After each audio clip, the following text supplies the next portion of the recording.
आप यदि 10-20 आदमी को ज्ञान से जोड़े हैं तो सदगुरु का काम कर रहे हैं।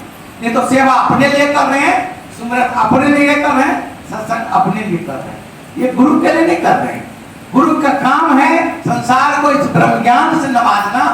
तो हम यदि इस लाइन में यदि अपने अगल बगल के मित्र को, अड़ोसी पड़ोसी को यदि प्रेरणा से दे करके, और जो ही आप ज्ञान से जोड़ना हम लोग शुरू करेंगे, जो भी व्यक्ति, प्रवचन का कोई मायने नहीं है, ये तो मात्र मौखिक शब्दों का खेल है, लेकिन असली खेल क्या है?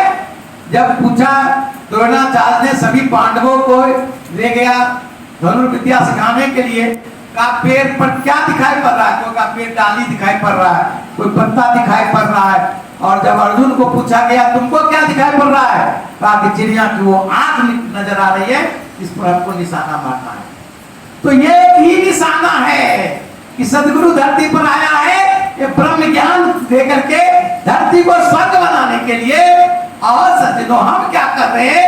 यदि हमारे कर्म व्यवहार से यदि आज 10, 20, 50 को ज्ञान से जोड़ दिए हैं, तब तो सदगुरु का काम कर रहे हैं।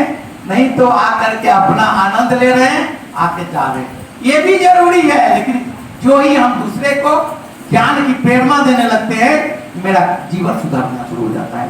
क्योंकि जब तक अपना जीवन सुधरा नहीं रहेगा तो दूसरे को हम न तक पा पाएंगे और न हमारी बात को वो सुनेगा। इसलिए गुरु को रिझाना पड़ती है। और शासक सारा झगड़ा रगड़ा, अरे क्या होगा भाई, हमारा ही मुझ नीचे आ जाए, तोरे मुझ ऊपर है, तोरे बात, अच्छा हम ही हार गए। एक महात्मा बड़ा बढ़िया कविता गाते थे, दुनिया में किसको इतनी ताकत है, दुनिया में किसको इतनी ताकत है कि हमको हराएगा। लोग सोचता कि बाल तो बड़ा अहंकार में बात करता है। दुनिया में किसको इतनी ताकत है कि हमको हराएगा। सामने बोला बाला पूछता क्यों? हम तो पहले ही से हारे हुए हैं। और शासक हारे हुए को क्यों हारे? एक बार एक फौजी घर आया, युद्ध देश का युद्ध लड़ हो रहा था एक देश से दूसरे देश में। तो जब घर आया तो बाबूजी पूछे कि बताओ तू युद्ध में कितना लोग को मारा? कहा कि बाबूजी हम 5 आदमी को गोड़े काट दिए, पहले काट दिए। तो 5 को पहले काटा तो गर्दन क्यों नहीं किसी को काटा? नहीं, गर्दन में तो पहले से कटा था, तो मरने को मारा था। और क्या के सारे झगड़े रगड़े। और जब बाबा संसार जी महाराज को ये ब्रह्म ज्ञान का दात बाबा बूटा सिंह से मिला तो साला से नहीं बनता था, लेकिन गए साला के पास और कहा हम ही से गलती हो गई, और संगत हम ही से गलती हुई। हमेशा संत महात्मा अपनी गलती देखते हैं, दूसरे की गलती नहीं देखते हैं।